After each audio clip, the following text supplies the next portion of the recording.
English language assessment. So basically, we need to tackle about English language assessment. So this is not just a particular topic, but this is just a course, or it includes a lot of topics in language assessment. So this is not just a single topic, but it includes more topics. So the first outline here is the principles and purpose of language assessment. So as we can see, there are four subtopics. First is the key concepts. Second is the assessment and evaluation principles. So third is the purpose of assessment and the functions of language test. So in the next outline,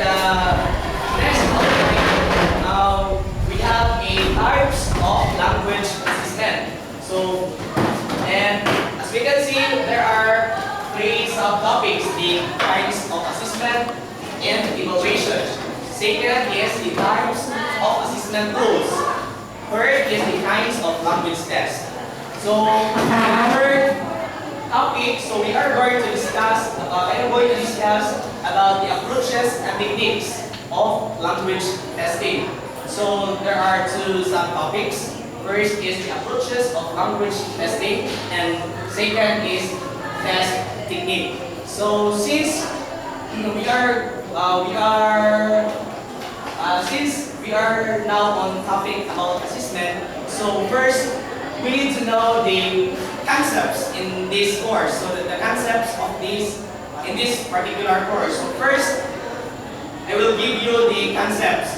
What is the concept? The concepts in this course. First is we are going to know what is assessment.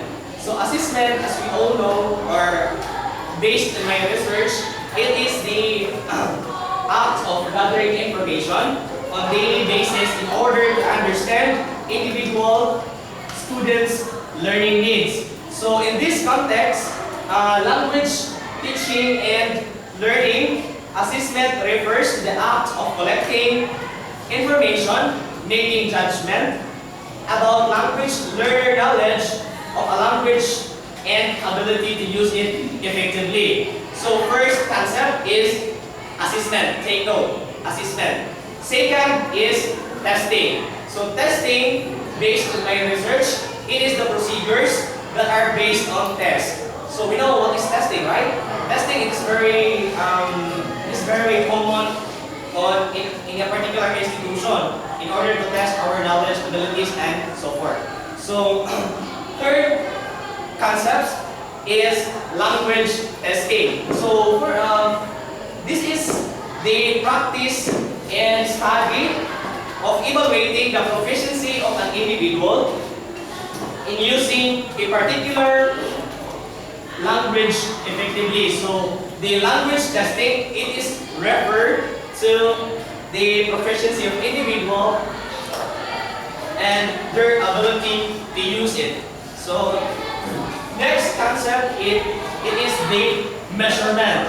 So measurement is the testing with the result of quantitative data. So what are quantitative data? So in a particular institution, the quantitative data, such as the attendance, records, questionnaires, teachers, ratings of the students, so, and etc.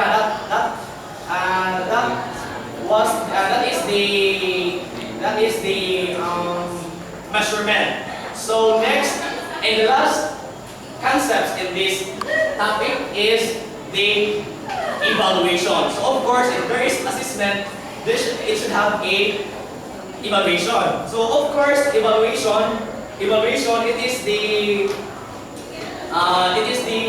act, or it is the act of interpreting the information gathered. So since assessment, it is the gathering of information. So in evaluation, it is the judgment of the information gathered in assessment. So it is the judgment. So in evaluation, it is the final judgment if the particular learner has a development or has a improvement. So that was the concepts in this first topic. So second is the assessment and evaluation principles. So first, the concepts. Second is principles. So what are the principles in this course? So first, it should be done in planning. First is planning. A teacher should be planned a continuous activities which are derived from curriculum objectives and consistent with the instructional and instructional and learning strategies. So that was the first principle. So second principle is a variety of assessment and evaluation should be used. So as a teacher, he or she must have to implement a variety of assessment and evaluation in his or her particular learner. So third principles, teachers should communicate assessment and evaluation strategies in advance. So teachers must be communicate to their students in what would be the evaluations, assessment and evaluation strategies in advance. So he or a particular teacher should inform ahead to their students. And then the fourth principle is assessment and evaluation should be fair and equitable. So let's talk about the fourth principle later on as we have as I will give the sufficient information later on. So the fifth principles, assessment and evaluation should help students. So that's the principles. And the sixth principles, assessment and evaluation data and results should be communicated. And the last principles is use the gathered data during assessment as the basis for evaluation. So that's it. That was the assessment and evaluation principles. So third, purpose of assessments. So third, purpose. First, concept. Second, principles. Third is purpose. So what are the purpose in this course? So first is the first purpose in this course is it focuses on the desired goals in a particular learner. So this can be achieved through process of sharing ideas with learners, effective questioning and feedback. And the second is other purpose for this is learners learns best when they understand clearly the particular topic, and then the students are given feedback to their teachers, and then they are also given advice to the teachers, and they are fully involved. So that was the purpose of the assessment and language assessment. So in the four principles and purpose of language assessment, so the functions of language test. So the functions of language test, there are two: in teaching and in learning. So first, I am going to discuss what is the functions of language test in learning. So in learning, it measures students' ability and to diagnose students' strengths and weaknesses. And second is to discover how much they have been learning. So that was the first functions of language test in learning. So second is in teaching. It means to ensure effective teaching in a particular teacher, and then it is also to improve teaching quality and to obtain feedback the student learning. So,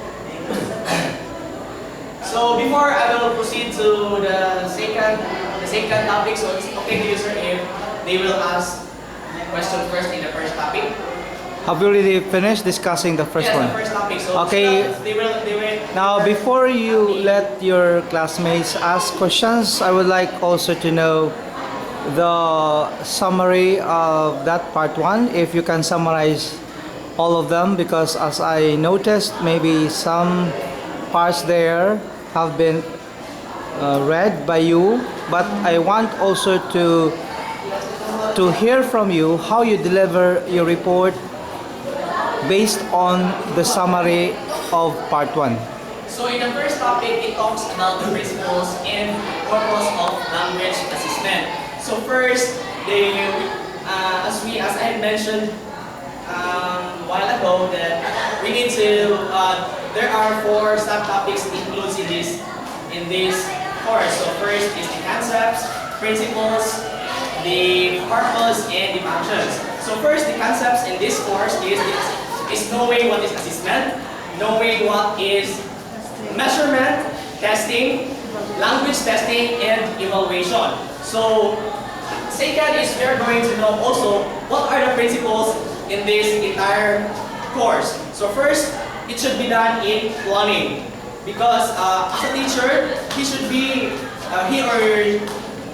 or she should implement a plan in order to have a continuous activities and to know and implement also the instructional in learning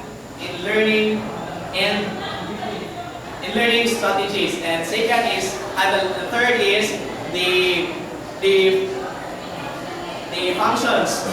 Also, we should also tackle the functions of language testing, especially in teaching and in learning. So, and the last is the purpose of this assessment in order to have an effective teaching in a particular teacher. That's all. Okay, a follow-up question. What are the pros and cons of applying the principles and purpose of the language assessment in the classroom? So first, the pros and cons in the principles and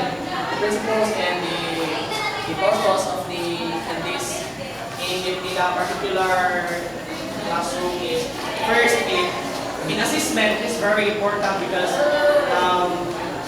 as a teacher, knowing the learning needs or desired learning of the students, it is very important.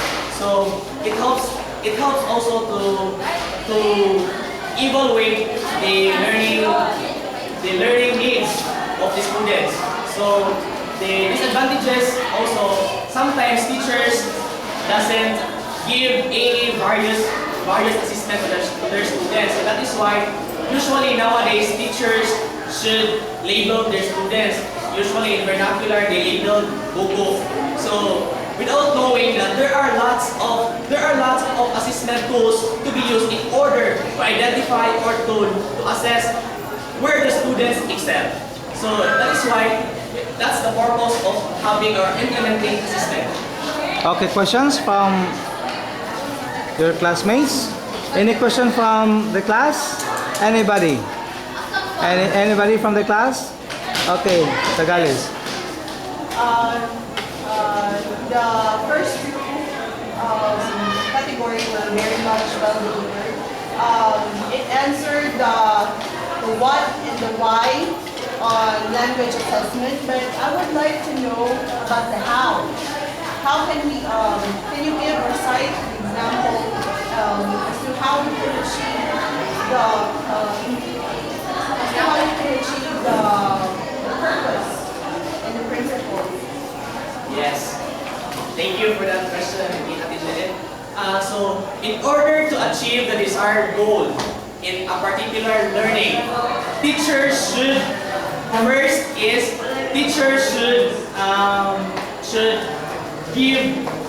communicate with students in the results. The teacher should communicate the result of the assessment up to the evaluation. So he or she should communicate to students what would be the outcomes in a particular learning. Do you have any particular example for the assessment tools that you're going to need for a particular group? Yes, I am going to discuss that later on because it is under for the second topic. Okay, another question from the class. Yes, Lester. As what Dr. asked I do, that the purpose of assessment and the functions of language tests, how are you going to systematize, how are you going to feed the desire of the students so that you can clearly provide the needs of the students so that in order for them to know about the topic, the ideas, the notions about the discussions that we've made. So first, of course, we have a different learning styles. So first, as a teacher, he or she should implement various or variety of assessment tools. Not only for the objective types of tests, we should also implement the non-objective types of tests in order to know to know where the students excel. Not only in written, oral, so it should be applicable. The macro skills here should be applicable also. So that's it. Yes, Okay. Lester, you have a follow-up question? Including the macro skills, so can you give the four macro skills? So first, listening, speaking, reading, and writing. So these are the four macro skills. I have to add something on Yes. that. It already has become 5 macro skills. Okay. That already includes visual Audio awareness, awareness. visual. It's part of Visual. Okay, unlock. Is that the last question for the part 1 topic so that we can proceed to the part 2? Is that the last one? Okay, you can make a follow-up then. Sorry, should be Make a follow-up. visualizing. Yeah. Lester, Yeah, viewing the art for the purpose and assessment functions of language tests. Is it should or must? Viewing Is it should or must? The obligation of the teacher to his or her, the student. Is it must or should? I guess teacher must, or is it? you have to be very the specific when you say must or should. Is it should or must? First, it should. It should, as a teacher, I think you're obliged to implant the. For me, I don't think so. If it is must, because a teacher is not. Of course, teacher has not an obligation to implement that particular, but it is his or her decision if it is a must for her or it should be for her. So it depends on the teacher on how he or she is going to implement it. You have to be very clear when you talk about must and should. What is the difference between the two? It depends on the sentence, the way you use the sentence, the word should and must. It is an obligation. Must is also an obligation. What is the difference between the two? Is there any level for must and should in that purpose when you are using the language assessment test? What about if I say you should do it? The other one, it is a must for you to do it. What is wrong with the two words when you use must and the other one is should? There's- There is. yes. There is. Yeah. You have. Must and should are two words. Must implies the importance and the obligation of a person to do a particular thing. Should is an obligatory modal verb as well, but you have the choice not to do it. Because if you should do it, it's obligatory, but you still have the option not to Yes, do it is so. optional. But if it's a must, It should be it is compulsory. There's no way to get out. If you say if it is a must, then you have to follow that, whether you like it or not, Whether you because like it is or a not, must. it's- But you have also the option to opt out yourself by not participating in any activity, even though it is a must. Yeah, it will also vary on the impact. In the impact, Yeah, yes. So, should the things that you should do, if you don't do it, there might be some, lesser impact than the must things that. But in language, when you talk of grammar, when you say you should do it now and you must do it now, I think for me as a language teacher, everyone can understand that you should do it, then you must do it. There's nothing wrong when you use you should do it, and the other one is you must do it. The same thing, but when we talk about the technical application, especially in language assessment, it is a must for you to do it, meaning that you have no option but you have to follow. But you should do it. It's up to you to go against it, to follow it. It's up to you. But in layman's term, when you talk about you should do it, it is the same as a must. But in technical application, when you talk of language assessment, there is a difference between the two. Okay, will you proceed to the part 2 topic now? Go. Okay, let's proceed. Let's proceed to the part 2. The types of language assessment. So first subtopics is the kinds of assessment and evaluation. So what are the kinds of assessment and evaluation? Is first the types of language assessment is first is the kinds of assessment and evaluation. So there are 3 kinds of assessment and evaluations. So since we are studying assessment of student learning, so we are very familiar in these kinds of assessment. So an evaluation. So first it is the formative assessment. Second is the diagnostic assessment, and the third is the summative assessment. So first I am going to share you what is a diagnostic assessment. So usually diagnostic assessment, it should be done at the first, as what I have observed in high school, when I was in high school, that it was done on the first day of school. So or usually it should be done at first, at the beginning of the school year. What is the purpose of diagnostic? Diagnostic assessment is to identify or to know the prior knowledge of the students, and also to help the teacher where to start in a particular topic. So that's it. So second is the formative assessment. So in formative assessment, it is very common in classroom because it usually done every day. After, for example, a teacher having a discussion in that day. So for her or for him to evaluate if that particular student has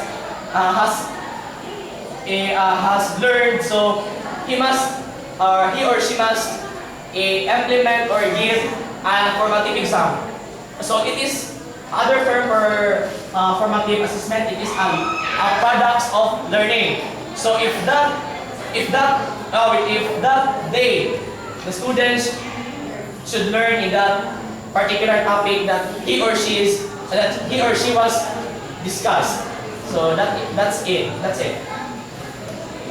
And then the second and the third is the summative assessment.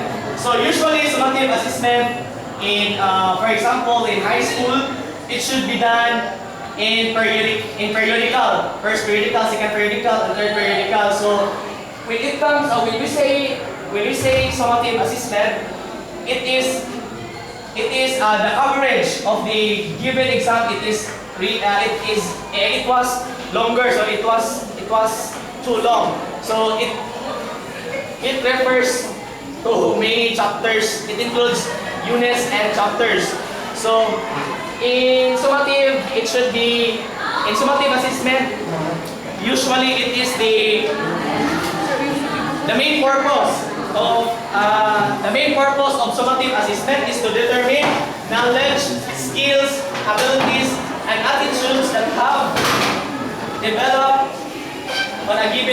time in a particular student. So that's it. So the second is the types of assessment tools. So the first types of assessment tools, first is the observation. Second is the anecdotal records. I do hope that you are familiar in these words. Third is the checklist, and then fourth is portfolios, and then it includes also speaking and listening, and then interview and conferences, and the last is quizzes, tests, and examinations. So those are the types of assessment tools. So what is the first? I have mentioned. So first I said observation. So observation, it occurs during students' daily reading, writing, listening, and speaking experiences. So that is the observation based on the teachers. The second is the anecdotal records. Anecdotal records, this is the notes written by the teacher regarding students' language behavior, and it is also the documents and describe significant daily events, and as well as the relevant aspects of students' activity and progress. Second, the third is the checklist. Of course, checklist, it is usually completed while students are engaged in specific activities or processes. And then it is also the teacher focus also on that in a particular time or during a particular process. So the teacher also should written all the events or all the extracurricular activities that the students have done. So next is the portfolios. We are very familiar with this word portfolios because since elementary, grade school, and high school, we already experienced in this kind of assessment tools. So portfolios, these are portfolios. Usually, it is a collection of collections of relevant works that reflects students' individual efforts, development, and progress. So usually in portfolios, when we were in high school, we are very creative in making our portfolios in order. This is also a part in order to get the good grades, right? So the other one is the speaking and listening. So speaking and listening also it is the types of assessment tools. So what is the important, or what is the essence of the speaking and listening? So of course, in oral presentation, it helps the teacher also to identify if that particular learner is very good in oral or verbal ability. So that's it. So well, in listening also, it also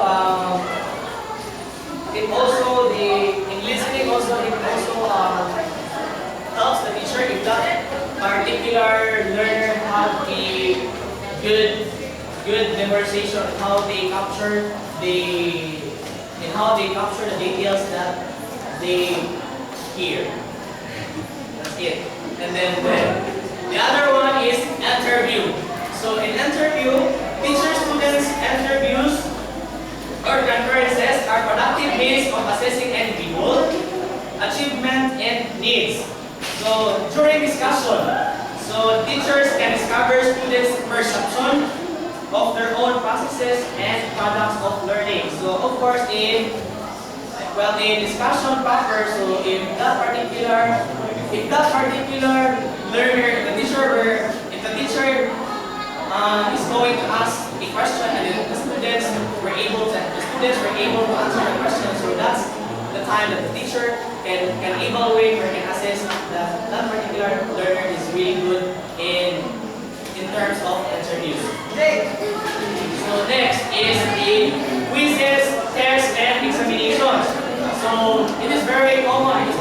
It is usually happens in daily activities in schools. So that those are the types of assessment tools.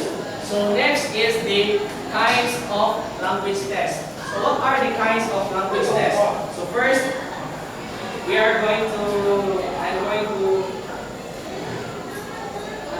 discuss the kinds of language tests. Of course, it includes the objective types and non-objective types also. Because, like for example, the kinds of language tests that the teacher implements. So, for example, the daily quiz, first I'm going to inform you that the language that I am going to meet is English, of course, English language. So, in here, the kinds of language test, of course, it is related to also in English. So, in which the teacher should give quizzes, examinations, other kinds of objective types of tests. And then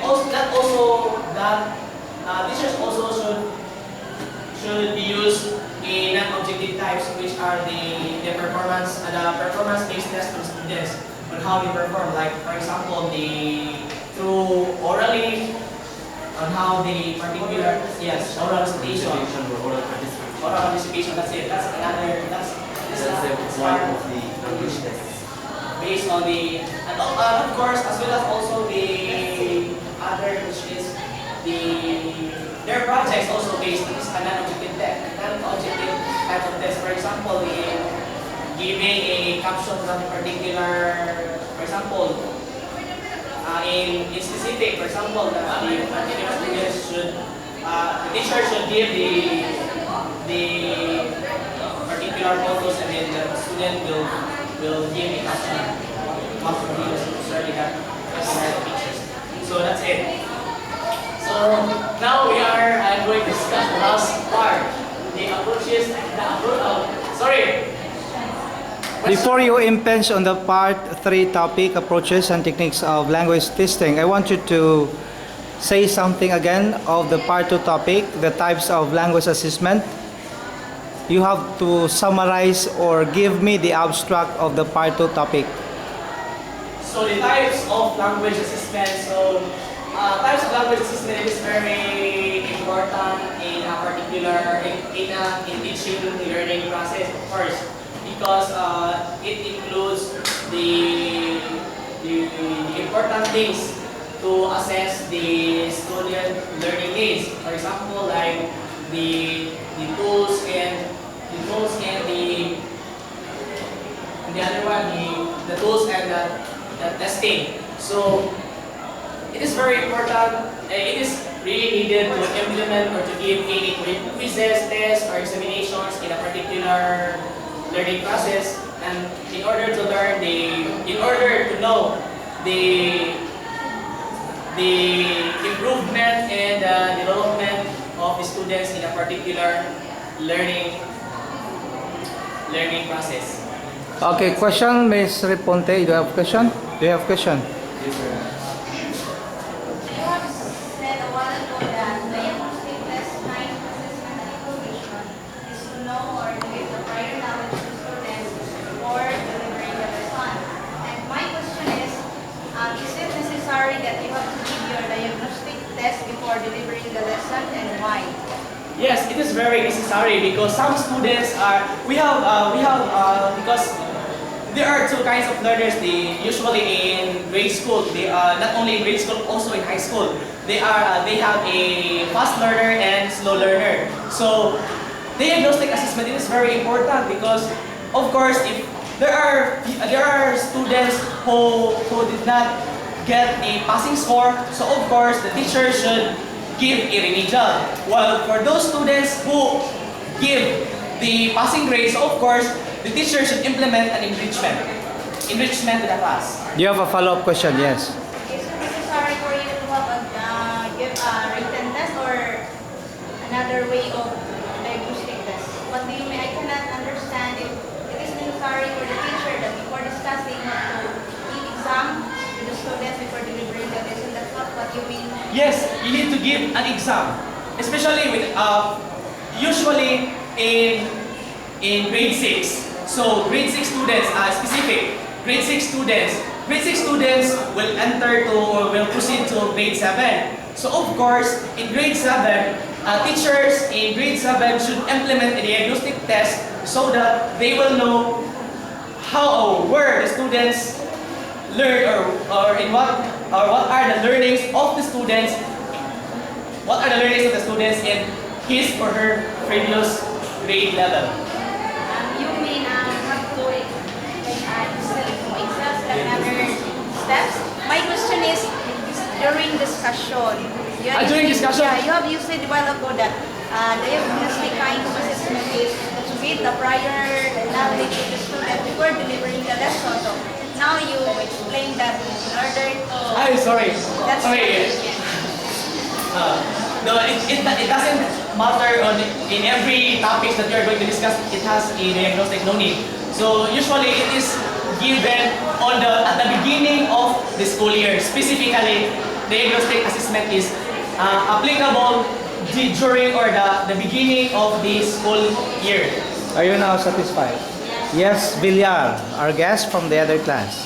As the future educators of nowadays and technology learners, how can you or how will you be able to be confident as to the reliability and the validity of the exam or assessment?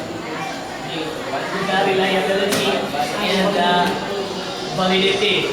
So first, you should make a questions or you should make a questions which is not totally easier from them.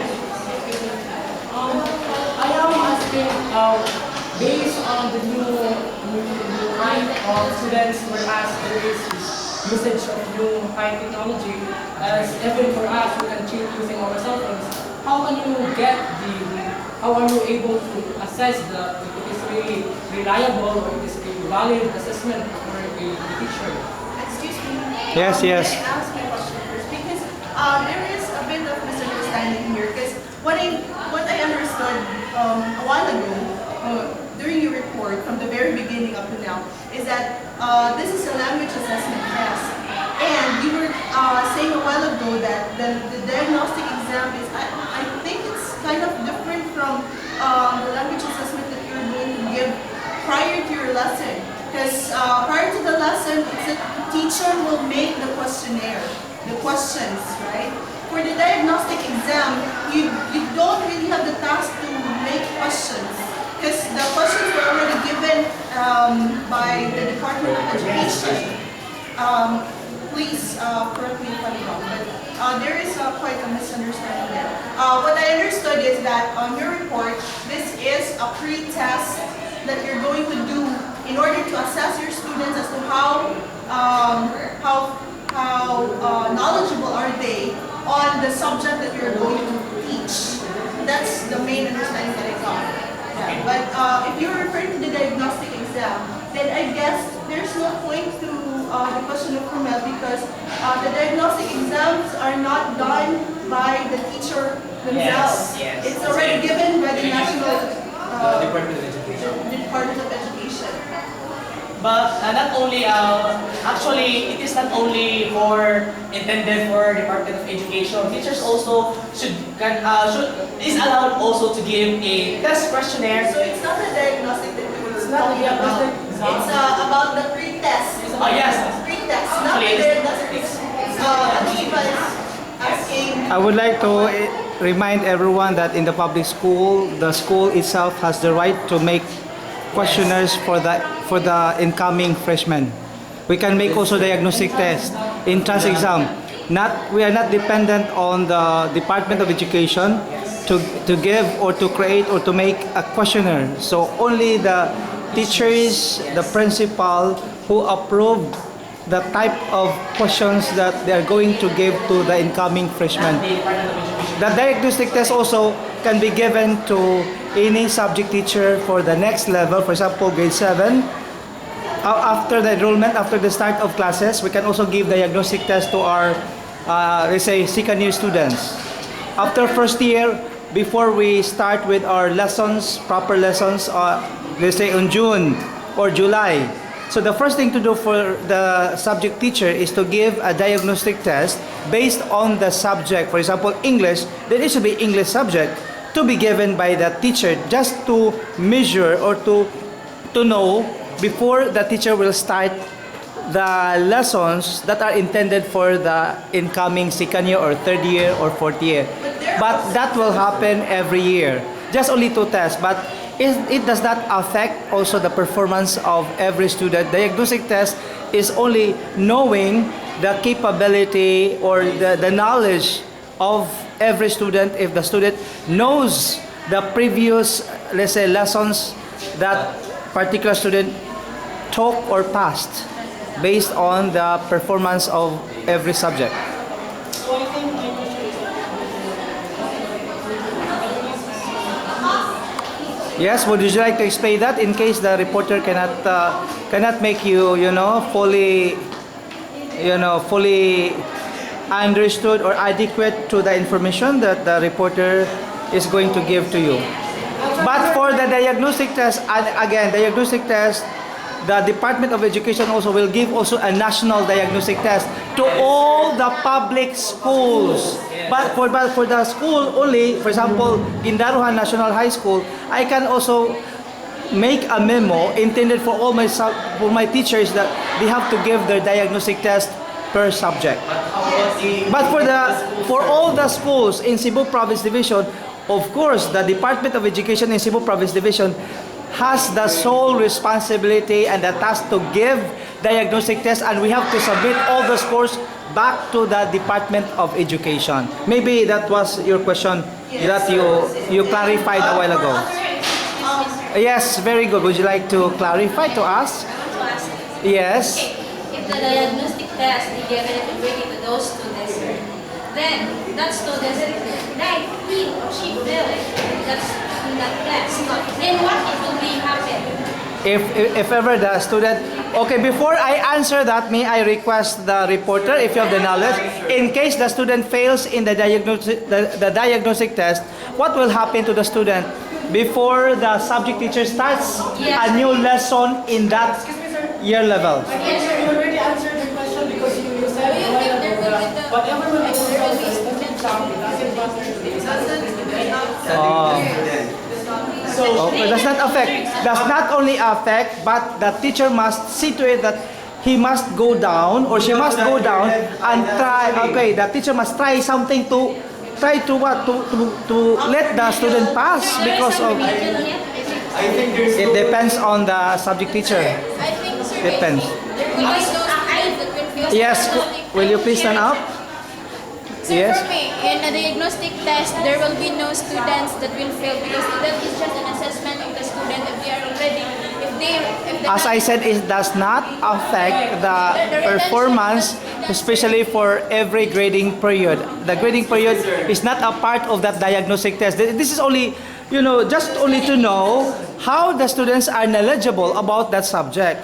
But the teacher must find another strategy in order to come up with another improvement of that knowledge pertaining to that particular topic, just in order for the students finally to get passed. But it doesn't mean that the students will get failed because of that. It's only knowing entirely how many of them are knowledgeable, others are not knowledgeable.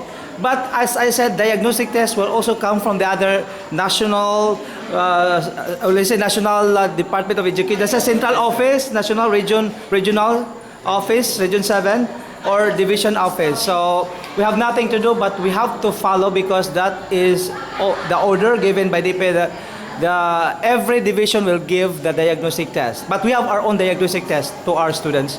We can make also diagnostic test, just only to know how far they are in terms as far as the knowledge about that subject is concerned. Sir, Yes. I think everything is very well explained, so can you continue, please? Okay, continue.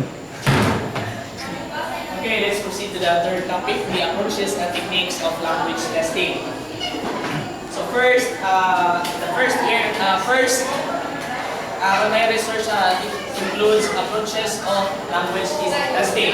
So here, based on my research, first, in approaches of language testing, so it includes essay translation approach. Second is the structuralist approach, and the third is communicative approach. So first approach, it consists of more on essay writing. So this approach is to evaluate how the students good in showing their thoughts through writing, showing their ideas, showing their knowledge through writing or through written, yes, based on their experiences. So second is the structuralist approach.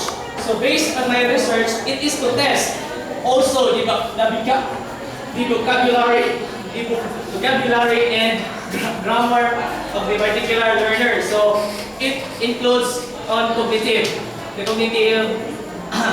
cognitive domain of a particular learning to test the vocabulary and the grammar on how they construct the sentences and paragraphs and so on. The third is the communicative approach. It also measures language skills and it needs to relate to real life situation, like for example the macro skills, communicative and speaking. So one of these example is the speaking. In order to actually we can easily develop our speaking skills if we have much experience in our life. So if we speak based on our experience, so of course we have a lot to speak. We have a lot to say something about our experiences. So that is the first reason why we enhance our speaking skills. Okay, that's all, and then the last is the test technique. So the test techniques refers, or it is based on the teachers on how they give a particular test to the students based on their evaluation. So what they gather information from assessment, so as they make the final judgment, so if that particular learner has a development or has an improvement, so it's up to the teacher of what kind of test technique to implement in order to enhance the knowledge and skills of a particular learner. That's all. Thank you. Okay, so I think that is your last topic now. Yes. May I request everybody here to continue asking questions? Now, Fabiola, what is your question? Fabiola, your question, please. Sir, she wants to... Okay, would you like to... Yes? Okay, you are saved by our guest student from the other class. Okay, go. Okay, how can we approach the language testing of pre-11? Pre-11. Pre-elementary. Pre-LM. So in pre-LM, of course, they have a actually it depends on their, for example, their foundation. So at first they are very, for example, of course nowadays English language is really applicable to everyone. So especially, of course, children nowadays are very totally fluent in speaking English. So of course, in this kind of approach, of course, we need to identify we need to find out the. Oh, sorry, I rephrased my statement. So of course, in pre-11, students are usually children are fluent in speaking. So of course there should have a grammatical. Of course we cannot avoid that to have to commit a particular grammatical error. So that's it. We need to correct it. That's it. Okay, because based on my experience before, I am the assistant teacher of pre-11 in Lighthouse. Then at that time, while ago, you have explanation about the approaches of language testing. Then